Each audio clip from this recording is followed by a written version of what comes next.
আজ থেকে শুরু হয়ে গেছে বিপিএল এর 12তম আসর।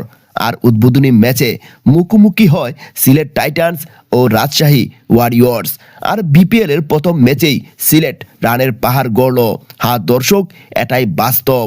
প্রথমে সিলেট ব্যাটিংয়ে নেমে মাত্র 5 উইকেট হারিয়ে ক্যাপ্টেন শান্ত রাজশাহীকে 191 রানের বিশাল টার্গেট দেয়। সিলেট টাইটান্সের হয়ে সবচেয়ে বেশি রান করেছেন পারভেজ হোসেন ইমন, 33 বলে 65 রান। রনি তালুকদার 34 বলে 41 রান এবং আফিফ 33 রান করেন। এত রান সিলেটের সমর্থকরা ভেবেই নিয়েছিল আজ সিলেটকে হারাতে পারবে না রাজশাহী, কিন্তু এত রান করেও জিততে পারলো না সিলেট। এজন্য এক নতুন রেকর্ডের সাক্ষী হলো বিপিএল। সিলেটের দেয়া সেই বিশাল রানটাকেও মামুলি রান মনে করে রীতিমতো রেকর্ড করলো রাজশাহী। 191 রানের জবাবে খেলতে গিয়ে মাত্র 2 উইকেট হারিয়ে শান্ত একাই করলো 101 রান, মুশফিক 51 রান। তাদের রানের সুবাদে 8 উইকেটে জয় তুলে নেয় রাজশাহী এবং ম্যাচ শেষে ম্যান অফ দ্য ম্যাচ হয়েছেন ক্যাপ্টেন শান্ত।